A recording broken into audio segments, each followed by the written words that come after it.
ચલો મિત્રો, હવે આગળ બીજા પાઠમાં આપણે જોવાના છે ગતિનો પ્રથમ નિયમ. તો ગતિ વિશેનો અભ્યાસ કરી લીધો, પછી આપણે આગળ જોયું બળ વિશેનો અભ્યાસ કર્યો, બળના પ્રકાર જોયા, સંતુલિત અને અસંતુલિત બળ, પછી ઘર્ષણ બળ વિશેનો પણ આપણે અભ્યાસ કર્યો. હવે ત્યાંથી આગળ વધીએ તો ગતિનો પ્રથમ નિયમ ભણવાનો છે. એની સાથે સાથે આપણે જોવાનું છે કે ગેલેલિયોએ ગતિ માટે શું કીધું, કે કોઈ પણ પદાર્થ હોય એના પર બળ લગાવવામાં આવે તો એના કારણે કેવા પ્રકારની ગતિ થાય, એ ગતિનો અભ્યાસ એણે કર્યો. તો સૌ પ્રથમ જો જોવા જઈએ તો ગેલેલિયોનું જોઈએ તો ગેલેલિયોએ શું કર્યું, તો ગેલેલિયોએ એક ઢાળ લીધો. એ ઢાળમાં જેમ કે આ એક ઢાળ છે,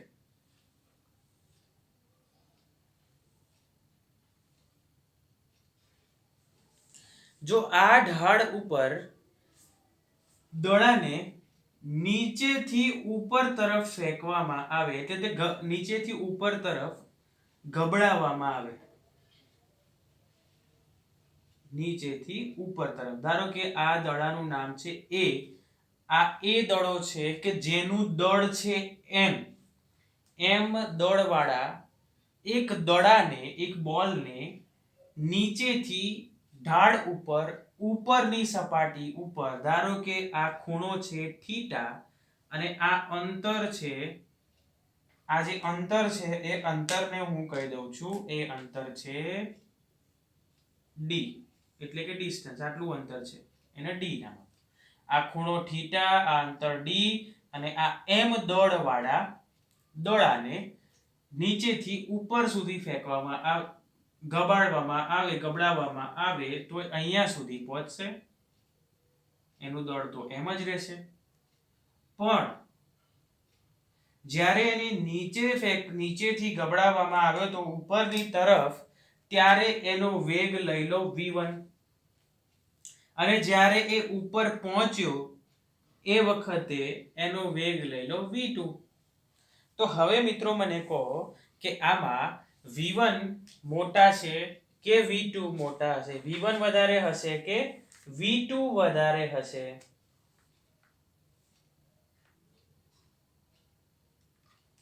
ચલો મિત્રો, તો તમે અહીંયા જોયું હશે કે જ્યારે ઢાળ ઉપર કોઈ પદાર્થને નીચેથી ઉપર તરફ ફેંકવામાં આવે અથવા તો ગબડાવવામાં આવે તો શરૂઆતમાં, એટલે કે શરૂઆતમાં આ પરિસ્થિતિમાં v1 મોટા હશે v2 કરતા, એટલે કે v2 નું મૂલ્ય ઓછું હશે v2 નું મૂલ્ય. કેમ કે જ્યારે નીચેથી એને વેગ આપવામાં આવે છે એ વધારે હશે, ઉપર જતા જતા જતા આ સપાટી પર ગબડતા ઘર્ષણ બળ લાગવાના કારણે એની સ્પીડ ઘટતી જશે, એની ગતિ ધીમે થતી જશે, અને શું થશે મિત્રો, તો એનો વેગ છે એ ઘટી જશે અને v2 થઈ જશે. એટલે v1 વધારે છે અને v2 ઓછું છે. આ જ પરિસ્થિતિમાં જો દડાને ઉપરથી નીચે તરફ ગબડાવવામાં આવે તો શું થાય? તો અહીંયા પરિવર્તન આવશે. શું પરિવર્તન આવશે બોલો મિત્રો? તો અહીંયા ફરી પાછું શું થશે? ઉપર ગતિ ઓછી, નીચે જતા ગતિ એની વધી જશે, એટલે કે નીચે જતા એની ગતિ વધતી જશે, એટલે ફરી પાછું v1 મોટા થઈ જશે. કોના કરતા? v2 કરતા. બરાબર છે ને મિત્રો? તો અહીંયાથી જ્યારે ગબડાવવામાં આવે તો નીચે એની ગતિ વધતી જાય છે, ઉપર તરફ એની ગતિ ઘટતી જાય છે, નીચે તરફ એની ગતિ વધતી જાય છે, વધી જાય છે. બરાબર છે મિત્રો? તો ચલો, આ બંને કેસનો ગેલેલિયોએ આનો અભ્યાસ કર્યો, આ બંનેનો અભ્યાસ કર્યો. પછી એણે એક નવો પ્રયત્ન કર્યો. એણે શું કર્યું?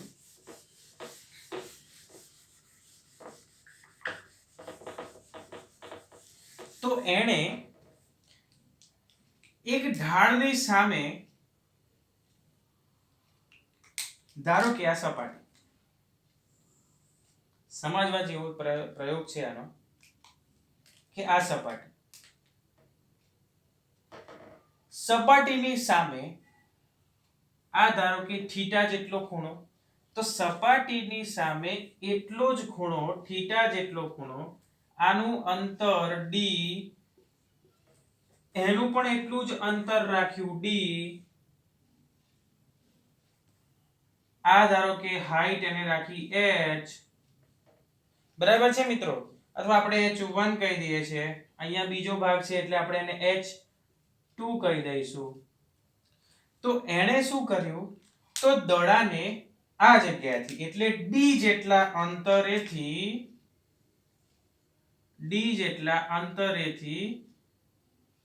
આ દડો છે એ દડાને નીચેની તરફ ગબડાવ્યો. આ દડાને નીચેની તરફ d જેટલા અંતરેથી થીટા ખૂણે એને ગબડાવ્યો. તો આ જે દડો છે એ દડો નીચે ઉતરશે, સામેના ઢાળ ઉપર ચડશે, કેટલે સુધી પહોંચશે, એટલે કે એને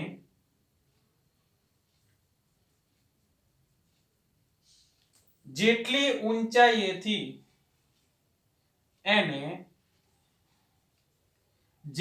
ઊંચાઈએથી ગબડાવવામાં આવ્યો હતો એટલી જ ઊંચાઈ ઉપર સામે પહોંચ્યો, ત્યાં સ્ટોપ થયો, એટલે કે એની ગતિ બંધ થઈ અને ત્યાંથી પાછો પરત ફર્યો. એનો મતલબ એ થયો કે કોઈ પણ ઢાળ ઉપર ગબડાવવામાં આવે દડાને, તો સામે એટલી જ ઊંચાઈ સુધી પહોંચશે. એટલે જેટલું અંતર એને અહીંયા નીચે તરફ કાપ્યું એટલું અંતર સામે ઉપર તરફ જશે. એટલે જેટલી ઊંચાઈથી ફેંકવામાં એટલે કે ગબડાવવામાં આવશે એટલી ઊંચાઈ પ્રાપ્ત કરવાનો પ્રયત્ન કરશે. હવે એણે વિચાર્યું કે એક કામ કરું. તો એણે શું કર્યું, આ જે થીટા હતો ને એને બદલી નાખ્યો. તો એણે આ જે ઢાળ હતો એ ઢાળને બદલ્યો, આટલો કરી નાખ્યો.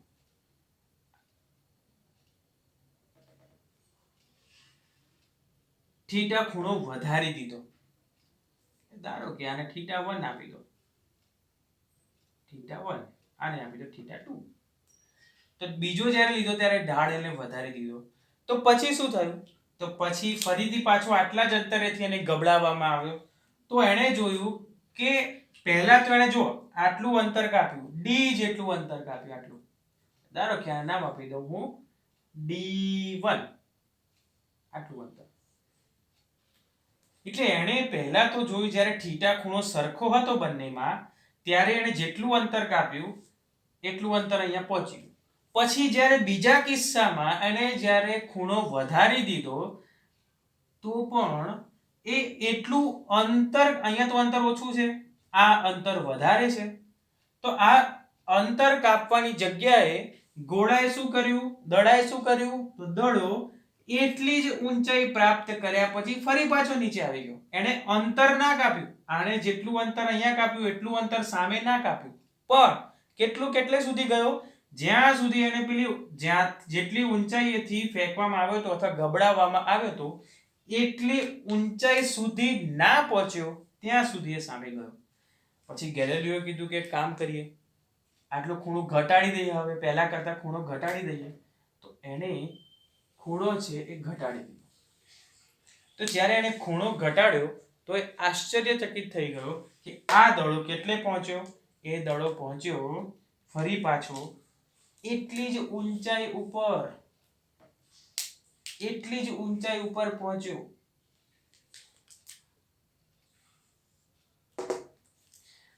તો એણે શું જોયું કે આને h1 જેટલી ઊંચાઈ કે h જેટલી ઊંચાઈથી ગબડાવવામાં આવે તો એ કેટલું અંતર કાપે છે એનું મહત્વ નથી. જો અહીંયા ઓછું અંતર કાપે છે, અહીંયા વધારે, અને અહીંયા તો સૌથી વધારે અંતર કાપે છે. ટૂંકમાં એને શું કરવું છે, તો દડાને જેટલી ઊંચાઈએથી ગબડાવવામાં આવેલું એટલી ઊંચાઈ એને પ્રાપ્ત કરવી છે. તો એટલી ઊંચાઈએ પ્રાપ્ત કરશે ક્યારે? ઘર્ષણ રહિત સપાટી ઉપર. ધારો કે એવું વિચારી લો કે આ ઘર્ષણ રહિત સપાટી છે, આના પર કોઈ જ પ્રકારનું ઘર્ષણ લાગતું નથી. તો હવે એવું વિચારો કે જો આ જે ઢાળ છે, સમજજો, એને હું સ્ટ્રેટ કરી દઉં તો આ h જેટલી ઊંચાઈ તો રાખું, આ થીટા ખૂણો તો રાખું, પણ અહીંયા કોઈ ખૂણો બનાવતો જ નથી, અહીંયા ઢાળ રાખતો જ નથી. તો આ દડો શું કરશે? એ ઘર્ષણ રહિત સપાટી ઉપર ગબડ્યા જ કરશે. ક્યાં સુધી ગબડશે? જ્યાં સુધી એને આટલી ઊંચાઈ મળશે નહીં ત્યાં સુધી એ ગબડતો જશે. જ્યાં એને આટલી ઊંચાઈ મળશે ત્યાં ઊંચાઈ ઉપર જશે ને ત્યાંથી પાછો આવશે. પણ એટલી ઊંચાઈ મળવી જોઈએ. પણ જો હું એટલી ઊંચાઈ રાખું જ નહીં તો સ્ટેબલ જ રાખું સીધી જ, તો એ અનંત સુધી એની ગતિ ચાલુ જ રાખશે. એ પોતાની ગતિ બંધ કરશે નહીં. જો આની ગતિ મારે અવરોધવી હોય, રોકવી હોય, તો આના ઉપર બળ લગાવવું પડે. જે ગતિ કરી રહ્યો છે એની વિરુદ્ધ દિશામાં મારે શું કરવું પડે? બળ લગાવવું પડે. તો મિત્રો આના ઉપરથી તમને શું ખબર પડે છે કે ગેલેલિયોએ શું કર્યું? તો ગેલેલિયોએ એવો નિષ્કર્ષ કાઢ્યો કે જો કોઈ પદાર્થને બાહ્ય બળ આપ્યા વગર ગબડાવવામાં આવે તો એ ગબડે છે બાહ્ય બળની અસર હેઠળ. તો એ જ્યારે ગબડશે તો જ્યાં સુધી એને બીજું બળ નહીં આપો, એની વિરુદ્ધ દિશામાં કોઈ બળ નહીં આપો, ત્યાં સુધી એ પોતાની ગતિ ચાલુ જ રાખશે, એ રોકાશે નહીં. હા, પણ તમે એમ કહો છો કે સર અમે ગાડીને ફૂલ 80 ની સ્પીડે દોડાવી દઈએ પછી એક્સેલેટર નથી આપતા, પછી બળ નથી આપતા, તો એ તો થોડે દૂર જઈને ઊભી રહી જાય છે, એની ગતિ ઓછી થવા માંડે છે. પણ અહીંયા શરત છે ઘર્ષણ રહિત સપાટી, અને તમે જે કાર ચલાવી રહ્યા છો એ રસ્તા ઉપર ઘર્ષણ લાગે છે, જેના કારણે એની ગતિ અવરોધાય છે અને એની સ્પીડ ઓછી થતી જાય છે. જો તમે કોઈ ઘર્ષણ રહિત સપાટી પર 100 ની સ્પીડે ગાડી ચલાવશો, જ્યાં સુધી તમે એને બ્રેક નહીં મારો, ત્યાં સુધી એની વિરુદ્ધ દિશામાં કોઈ બળ નહીં લગાવો, ત્યાં સુધી એ 100 ની સ્પીડથી જ જશે, એની સ્પીડ અવરોધાશે નહીં. પણ આપણે જે રસ્તા છે એ ઘર્ષણ વાળા જ છે, એટલા માટે બ્રેક લગાવતા ગાડી ઊભી રહી જાય છે. જો ઘર્ષણ રહિત સપાટી લઈ લઈએ તો બ્રેક લગાવશો તો એટલી બધી જોરદાર બ્રેક લાગશે નહીં, તમારે ક્યાંક અથડાઈ જવાશે. તો આના ઉપરથી તમે એવું નિષ્કર્ષ કાઢી શકો છો, જ્યાં સુધી પદાર્થ ઉપર કોઈ પણ પ્રકારનું બાહ્ય બળ નહીં લગાવો ત્યાં સુધી એ ગતિ ચાલુ જ રાખશે. એટલે દોડાને રોકવા માટે તમારે બહારથી જ બળ આપવું પડશે, એ જાતે ઊભો રહેશે નહીં. ક્યારે? જ્યારે આ સપાટી ઘર્ષણ રહિત હોય ત્યારે. તો ન્યૂટને એનો પહેલો નિયમ આપ્યો. ન્યૂટને એવું કીધું કે જ્યાં સુધી પદાર્થ ઉપર બાહ્ય બળ લગાવવામાં ન આવે, તો ન્યૂટનની ગતિનો પ્રથમ નિયમ, એનો અભ્યાસ કરવા જઈ રહ્યા છીએ. ન્યૂટનની ગતિનો પ્રથમ નિયમ, મોસ્ટ આઈએમપી.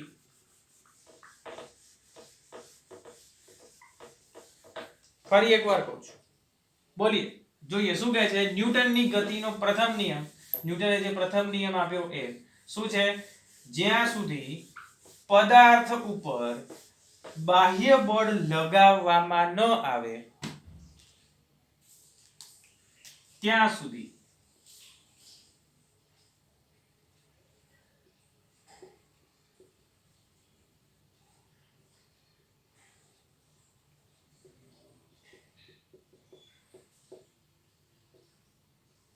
લગાવવામાં ન આવે ત્યાં સુધી પદાર્થ પોતાની અવસ્થા જાળવી રાખે છે. મિત્રો આ મેં શોર્ટમાં લખ્યું છે, તમારે બુકમાંથી લખવાનું છે. શું કહે છે? જ્યાં સુધી કોઈ પણ પદાર્થ ઉપર બાહ્ય બળ લગાવવામાં ન આવે ત્યાં સુધી તે પદાર્થ જો સ્થિર અવસ્થામાં હોય તો સ્થિર અવસ્થામાં જ રહેશે, અને ગતિમાન અવસ્થામાં હોય તો ગતિમાન અવસ્થા જાળવી રાખશે, એ બદલાશે નહીં. જો એની અવસ્થા બદલવી હશે તો બહારથી બળ આપવું પડે. ઉદાહરણ તરીકે એક ટેબલ છે, ટેબલ ઉપર બુક્સ પડી છે, તો એ બુક્સ એમ જ રહેશે, એની જાતે હલશે નહીં. તમારે એની હલાવવા માટે, એટલે કે એની અવસ્થા બદલવા, સ્થિર અવસ્થામાંથી ગતિમાન અવસ્થામાં લાવવા માટે તમારે શું કરવું પડે? તો તમારે એને બહારથી ધક્કો આપવો પડે, બાહ્ય બળ આપવું પડે, તો જ પોતાની એ અવસ્થા બદલશે, બાકી એ બદલશે નહીં. બીજું છે ગતિમાન અવસ્થા. તો જ્યારે કાર છે એ દોડતી હોય છે ત્યારે તમારે એને બ્રેક મારવી પડે છે, એને રોકવી પડે છે, એટલે કે અસંતુલિત બાહ્ય બળ લગાવવું પડે છે. ઉદાહરણ તરીકે તમે ક્રિકેટ રમો છો અને તમે બાઉન્ડ્રી મારો છો, તો એને રોકવા માટે તમારે બળ લગાવવું પડે છે. તો પોતાની અવસ્થા જાળવી રાખશે, પોતાની ગતિમાં હશે તો ગતિમાન અવસ્થા એ ચાલુ રાખશે. જો આપણે આ બધા કિસ્સામાં તો ઘર્ષણ બળ લાગે છે એટલે અમુક અંતર પછી તો આમે રોકાઈ જ જશે, પણ જો ઘર્ષણ રહિત સપાટીની ગણતરી કરવામાં આવે, એવું વિચારવામાં આવે કે ઘર્ષણ રહિત સપાટી છે, તો ઘર્ષણ રહિત સપાટી માટે તમારે બાહ્ય બળ આપવું જ પડે, તો જ તમારે બાહ્ય બળ આપવું જ પડે તો જ પોતાની અવસ્થા એ બદલશે, ગતિમાન અવસ્થામાંથી સ્થિર અવસ્થામાં આવશે. તો આ છે ન્યૂટનની ગતિનો પ્રથમ નિયમ, મોસ્ટ આઈએમપી છે. ફરી એકવાર કહું છું, જ્યાં સુધી કોઈ પણ પદાર્થ ઉપર બાહ્ય બળ આપવામાં ન આવે ત્યાં સુધી તે પદાર્થ પોતાની અવસ્થા જાળવી રાખે છે. એટલે કે જો સ્થિર અવસ્થામાં હોય તો સ્થિર જ અવસ્થામાં રહેશે, અને ગતિમાન અવસ્થામાં હોય તો એ ગતિમાન અવસ્થામાં જ રહેશે. સ્થિર અવસ્થાનું ઉદાહરણ એવું થાય કે કોઈ પણ વસ્તુ છે સ્થિર પડી છે, જ્યાં સુધી તમે એના પર બળ નહીં લગાવો ત્યાં સુધી એ સ્થિર અવસ્થામાં જ રહેશે, પોતાની અવસ્થા બદલશે નહીં. બીજું છે ગતિમાન અવસ્થા. જો ઘર્ષણ રહિત સપાટી પર, આપણે આગળ જોયું કે ઘર્ષણ રહિત સપાટી પર કોઈ દડો છે એ ગબડી રહ્યો છે, તો એ રોકાવાનો નથી. ક્યાં સુધી નહીં રોકાય? જ્યાં સુધી તમે એને બાહ્ય બળ આપીને રોકશો નહીં ત્યાં સુધી એ અવસ્થા, ગતિમાન અવસ્થા ચાલુ જ રાખશે. તમે સાયકલ ચલાવો છો, પેન્ડલમાં એને છોડી દો છો તો એ ઘર્ષણ બળના કારણે રોકાઈ જાય છે. કારમાં પણ એવું જ થાય છે, ઘર્ષણ બળના કારણે રોકાઈ જાય છે. તમે ક્રિકેટ રમતા હોવ ને તમે બાઉન્ડ્રી મારો છો, અમુક અંતર જઈને રોકાઈ જશે, પણ એ ઘર્ષણના કારણે. બરાબર છે મિત્રો? તો આ વસ્તુ યાદ રાખવાની છે. તો અવસ્થા બદલશે નહીં. ક્યાં સુધી નહીં બદલે? જ્યાં સુધી તમે એના ઉપર કોઈ પણ પ્રકારનું બાહ્ય બળ ન આપો ત્યાં સુધી એ પોતાની અવસ્થા જાળવી રાખે છે. તો હવે આના ઉપરથી એમ કહીએ કે પોતાની અવસ્થા જો જાળવી રાખતો હોય, બદલવા નથી દેતો, તો એમ કહેવાય ને કે આ તો જડ છે. તો આ જે ગુણધર્મ છે એને જડત્વ કહેવામાં આવે છે. આપણે ઘણી વખત આપણો મિત્ર હોય એ કોઈ વસ્તુ માટે માનતો ના હોય તો આપણે બોલી જઈએ છીએ કે આ તો જડ બુદ્ધિનો છે, આને કંઈ ખબર નથી પડતી, સમજતો જ નથી, જડ છે, પોતાની વાત ઉપર અડ્યો જ રહે. તો આવી જે અવસ્થા છે, આ જે છે એને કહેવામાં આવે છે જડત્વ. આ જે ગુણધર્મને આપણે શું કહીએ છીએ મિત્રો? જડત્વ કહીએ છીએ. જેમ કે એ પદાર્થ છે ગતિમાન અવસ્થા ચાલુ જ રાખશે, એ સ્થિર અવસ્થા માટે માનતો જ નથી, તો એને શું કહેવામાં આવે છે? જડત્વનો ગુણધર્મ કહેવામાં આવે છે. સ્થિર અવસ્થામાં છે, ગતિમાન અવસ્થામાં આવવા માટે માનતો જ નથી, તો એ એનું ગુણધર્મ, જડત્વનો ગુણધર્મ જાળવી રાખે છે. તો પોતાની અવસ્થા બદલવી નથી, આવો ગુણધર્મ ધરાવવો એ જડત્વનો ગુણધર્મ છે. તો જડત્વની વાત કરવામાં આવે તો જડત્વ 3 પ્રકારનું જડત્વ હોય. પહેલું છે સ્થિર સ્થિતિનું જડત્વ.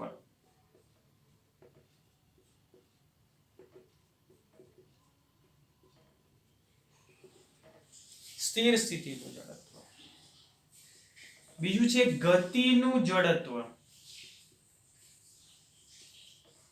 અને ત્રીજું છે દિશાનું જડત્વ.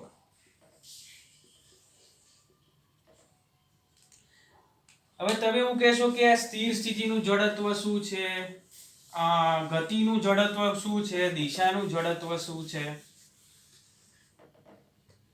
તો ટૂંકમાં કહીએ તો પોતાની અવસ્થા, ટૂંકમાં જો હું જડત્વને કહું તો જડત્વ એટલે શું? તો ટૂંકમાં કહીએ અવસ્થા જાળવી રાખવાનો ગુણધર્મ.